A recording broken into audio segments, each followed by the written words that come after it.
Hello प्यारे बच्चों, आप सभी का स्वागत है वीके ज्ञान क्लास चैनल में। आज मैं एक अनाउंस करने जा रहा हूं गाइज कि क्या है कि इंग्लिश मीडियम के बहुत सारे कंटेंट जो है यूट्यूब पर मिल जाते हैं। आई मीन सब्जेक्ट जो चैप्टर होते हैं मिल जाते हैं, लेकिन हिंदी मीडियम के बच्चों के लिए बहुत प्रॉब्लम होती है और ऐसा सब लोग फेस करते हैं। तो कुछ बच्चों ने मुझसे बोला सर कि हिंदी के भी कंटेंट आपके चैनल पर आने चाहिए। तो गाइज हमने अब क्या डिसाइड किया है कि हमने जो है हिंदी में भी कंटेंट हम लोग लेकर आएंगे। जो है सभी सब्जेक्ट के लाइक आपका गणित होगा, उसमें भौतिक विज्ञान होगा, रसायन विज्ञान होगा, इसके बाद जीव विज्ञान होगा, फिर क्लास 9 10th के सारे सब्जेक्ट होंगे। तो गाइस बिल्कुल अपने मातृभाषा में हिंदी में हम लोग आराम से समझेंगे और बिल्कुल मौज के साथ मस्ती के साथ सीखेंगे। फिजिक्स को सीखेंगे और भी सब्जेक्ट सीखेंगे। तो बच्चे बिल्कुल ध्यान दें, अगर आपको नोट्स बनाना है तो कॉपी पेन लेकर बैठ जाएं और इसके बाद आप साथ साथ जो है नोट्स भी बनाते जाएं। अगर आपका विचार है नोट्स बनाने का एग्जाम के लिए तो आप वो भी कर सकते हैं। तो हिंदी मीडियम के बच्चों के लिए बहुत हम लोग जो है इंपॉर्टेंट करने जा रहे हैं। तो चलिए गाइज, आज हम लोग पढ़ने वाले हैं कक्षा 10 का विज्ञान का चैप्टर है एक प्रकाश, जो कि बहुत ज्यादा इंपॉर्टेंट है परीक्षा के लिए। कम से कम इससे 2 से 3 क्वेश्चन आते हैं। कुल मिला के 10 नंबर के जो है क्वेश्चन इस चैप्टर से 100% हर साल आते हैं। तो आज हम लोग देखेंगे, पहले इस सेशन में देखेंगे हम लोग कि प्रकाश क्या है, वो समझेंगे प्रकाश क्या है। इसके बाद आगे हम लोग देखेंगे प्रकाश का परावर्तन देखेंगे, इसके बाद प्रकाश का अपवर्तन देखेंगे, इसके बाद हम लोग गोली दर्पण देखेंगे, उसमें उत्तल दर्पण अवतल दर्पण, और इसके बाद उस पर हम लोग आधारित जो है सवाल करेंगे और उसका डेरिवेशन भी करेंगे। तो चलिए बच्चों स्टार्ट करते हैं जल्दी से। प्रकाश, तो प्रकाश का नाम लेने से हमारे दिमाग में सबसे पहले एक चीज आ जाता है कि प्रकाश आता कहां से है। तो प्रकाश आता कहां से है? सूर्य से आता है। सूर्य से आता है सन, जो कि सबसे बड़ा एक प्रकाश का क्या स्रोत है? सूर्य है। तो ये आप जान लो, प्रकाश की वजह से ही हमारी जिंदगी में क्या होता है? उजाला होता है। क्या होता है? उजाला। तो सबसे पहले हम लोग जानते हैं कि प्रकाश होता क्या है। तो जैसे गाइस, प्रकाश एक प्रकार की क्या होती है? विकिरण ऊर्जा होती है। ये क्या होता है? विकिरण ऊर्जा के कारण हमारी आंखों में क्या बनती है? संवेदनशीलता आती है। मतलब उसकी विकिरण किरणें जो है हमारी आंखों पर पड़ती हैं, जिसकी वजह से हमारी आंखें अपने आसपास की सभी वस्तुओं को क्या करती हैं? देख पाती हैं, जिन्हें हम क्या कहते हैं? प्रकाश कहते हैं। क्या कहते हैं? प्रकाश। अगर प्रकाश ना होता तो हम वस्तुओं को नहीं देख पाते। तो चलिए अब बात करते हैं कि प्रकाश, सबसे पहले एक महान वैज्ञानिक न्यूटन आए जो है 16वीं शताब्दी में 16वीं शताब्दी में। तो उन्होंने बोला कि प्रकाश जो होता है किसके रूप में चलता है? कण के रूप में चलता है। फिर 16वीं 17वीं 18वीं शताब्दी तक जो है कुछ दिन तक आपस में साइंटिस्ट जो है लड़ाई करते रहे। आप ऐसा ना सोचिए लड़ाई का मतलब है वाद विवाद करते रहे कि प्रकाश जो है कण के रूप में चलता है या तरंग के रूप में चलता है। क्योंकि डी ब्रोगली ने, फिर इसके बाद जो है डी ब्रोगली ने आया, उन्होंने बताया कि लगभग जो है 20वीं शताब्दी में आए, बताया कि जो प्रकाश होता है वो कण और तरंग दोनों के रूप में चलता है। कण और तरंग दोनों के रूप में चलता है। कण और तरंग दोनों के रूप में चलता है। तो डी ब्रोगली, इसका मतलब कण और तरंग को हम लोग बोलते हैं द्वैत प्रकृति। द्वैत प्रकृति बोलते हैं। ठीक गाइज, अगर इंग्लिश में आप जानना चाहते हैं तो इसको डुअल नेचर बोलते हैं। क्लास 12th में आपका एक जो है प्रकाश वाले में एक चैप्टर है। तो चलिए अब हम लोग जानते हैं कि प्रकाश एक प्रकार की ऊर्जा होती है। सबसे पहले किसी बच्चे से पूछा जाता है तो तुरंत बोलता है कि प्रकाश क्या होता है? प्रकाश एक प्रकार की ऊर्जा होती है। तो इसका मतलब हम समझते हैं कि प्रकाश एक प्रकार की ऊर्जा होती क्या है। तो सबसे पहले इस पॉइंट को हमें जानना जरूरी है। तो मान लीजिए कि कोई वस्तु हो, ठीक, उसको धूप में आप रख देते हैं, इसके बाद कुछ देर बाद वो हीट हो जाती है। इसका मतलब वो ऊर्जा को क्या करती है? कंज्यूम कर लेती है। कंज्यूम करने के बाद उसमें क्या उत्पन्न हो जाता है? हीट उत्पन्न हो जाता है। मतलब जो फोटोन होते हैं, एक तरह से फोटोन विकिरण के कारण उत्पन्न होते हैं। फिर जो ऊर्जा होती है वो फोटोन के पैकेट के रूप में चलती है, जिसके कारण वस्तु ऊर्जा के रूप में लेती है और वो हीट हो जाती है। फॉर एग्जाम्पल उसे सौर ऊर्जा भी कहते हैं। जैसे मान लीजिए कई लोग क्या करते हैं, सौर ऊर्जा जो उसको बोलते हैं, लाइट जलाते हैं, बैटरी को चार्ज करते हैं धूप में, तो वो भी एक ऊर्जा मिलती है। तो उससे भी आप एग्जाम्पल को लेके समझ सकते हैं। इसके बाद प्रकाश जो है आप बोलते हैं कि एक सरल रेखा में चलता है। अगला पॉइंट हम लोग जानते हैं प्रकाश एक सरल रेखा में चलता है।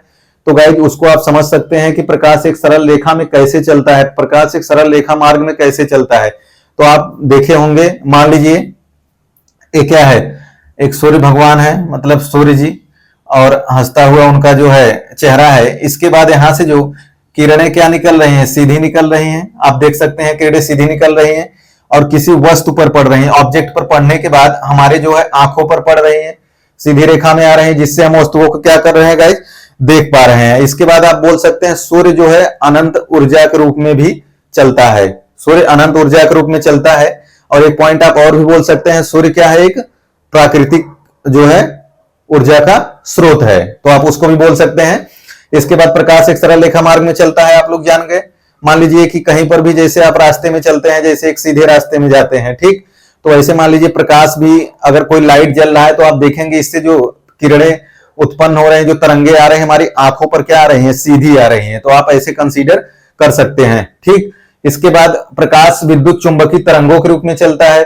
अभी पॉइंट हमने लिख दिया सर, आप बोलोगे कि सर ये आपने क्या लिखा है, तो बाद में जब डिसाइड हुआ कि प्रकाश जो है कण और तरंग दोनों के रूप में चलता है, कण और तरंग दोनों के रूप में चलता है, तरंगों के रूप में चलता है प्रकाश विद्युत चुंबकीय तरंगे।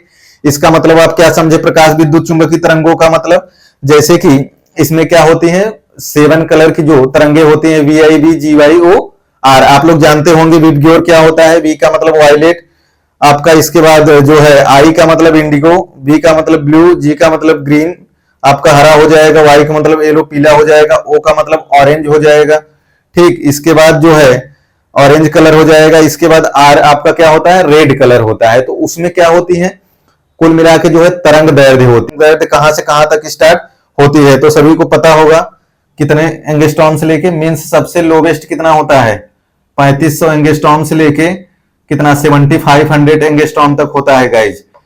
आपका लोवेस्ट जो स्टार्ट होता है विद्युत चुंबकीय तरंग में, आपका तरंग दैर्ध्य कितना होती है, 3500 एंगस्ट्रॉम से लेके 7500 एंगस्ट्रॉम तक।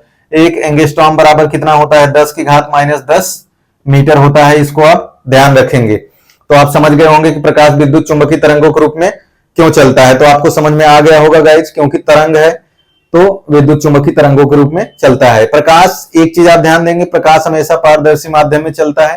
पारदर्शी का मतलब क्या हो गया, जैसे मोम हो गया, कांच हो गया, लाइट हो गया, ठीक। तो ये सब क्या है आपका पारदर्शी, मतलब वस्तु जिससे आर पार हो जाए, ठीक, मतलब जो वस्तु रखी हो जिससे प्रकाश क्या हो, आर पार हो जाए, आपका क्या कहलाता है, पारदर्शी।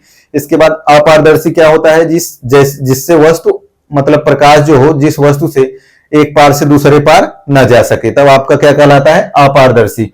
इसके बाद प्रकाश की चाल की हम लोग बात करते हैं। प्रकाश की चाल सबसे ज्यादा निर्वात में होती है, ठीक।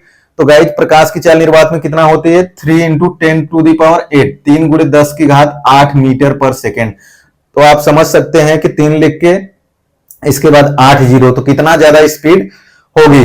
तो अगर आप नहीं जानते होंगे एक चीज, तो आपको मैं आज बता दूं कि जो है प्रकाश निर्वात से चल के, प्रकाश निर्वात से चल के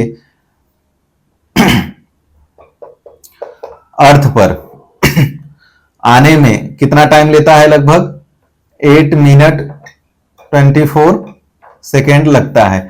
8 मिनट 24 सेकेंड लगता है जो आपका सन से सूर्य की रोशनी पृथ्वी पर आने में कितना टाइम लगता है, 8 मिनट 24 सेकेंड। आप समझ लो कि इतना ज्यादा स्पीड होती है, फिर भी जैसे मान लीजिए कि बाइक चलाते हैं 50-60 किलोमीटर पर आवर की रफ्तार से चलाते हैं, उसकी जो स्पीड होती है, तो आप देखते हो कि इतना तेज बाइक हवा में जाती है, ठीक। इसके बाद आप समझ सकते हो कि प्रकाश की चाल जो है कितना ज्यादा होती है। चाल को गाइज वेग भी बोलते हैं, इससे आप कंफ्यूज ना हो, प्रकाश की वेग या प्रकाश की चाल। इसके बाद प्रकाश को चलने के लिए किसी माध्यम की आवश्यकता नहीं होती है। तो ये पॉइंट समझना सबसे जरूरी है कि प्रकाश को चलने के लिए किसी माध्यम की आवश्यकता नहीं होती है। क्यों? क्योंकि प्रकाश जो होता है कण तथा विद्युत चुंबकीय तरंगों के रूप में चलता है। और दो तरंगे होती हैं गाइज, एक होते हैं यांत्रिक तरंगे, एक होते हैं आपकी जो है तरंग दैर्ध्य होती है, ठीक। मतलब जो प्रकाश आपका चलता है यांत्रिक तरंगों के रूप में नहीं चलता है, ठीक। प्रकाश किसके रूप में चलता है, फिर ये विद्युत चुंबकीय तरंगों के रूप में चलता है। कितनी तरंगे होती हैं? दो, एक यांत्रिक और एक विद्युत चुंबकीय तरंगे, या तो विद्युत तरंगे बोल सकते हैं, ठीक। तो विद्युत तरंगों के रूप में चलता है, विद्युत चुंबकीय तरंग के रूप में चलता है, इसीलिए किसी माध्यम की आवश्यकता नहीं होती है। मान लीजिए जब किसी माध्यम की आवश्यकता होगी, फॉर एग्जाम्पल जैसे मान लीजिए आपका क्या है ठोस, ठोस में प्रकाश की चाल क्या होगी? बिल्कुल कम होगी, क्योंकि इस साइड से मान लीजिए जैसे आपका लकड़ी है कोई, तो प्रकाश आर पार नहीं कर सकेगा, ठीक। इसके बाद मान लीजिए द्रव है, तो द्रव में प्रकाश की चाल थोड़ी अलग होगी, ठीक। इसके बाद मान लीजिए गैस है, तो गैस में भी प्रकाश की चाल क्या होगी? थोड़ी सी अलग होगी। तो गाइज इस चीज को आप समझ गए होंगे, ठीक। कि और प्रकाश का वेग सबसे ज्यादा किस में होता है? निर्वात में होता है। तो ये हमारा रहा आज का टॉपिक, प्रकाश क्या होता है हम लोग अच्छे से जान लिए। आज के बाद हमें बिल्कुल प्रकाश वाले टॉपिक में कंफ्यूजन नहीं होना चाहिए। तो अगले पार्ट में हम लोग गाइस देखेंगे प्रकाश का परावर्तन क्या होता है, जो कि प्रकाश की घटनाएं हैं। इसके बाद प्रकाश का अपवर्तन क्या होता है। तो आप अगले पार्ट को आने के लिए वेट करें।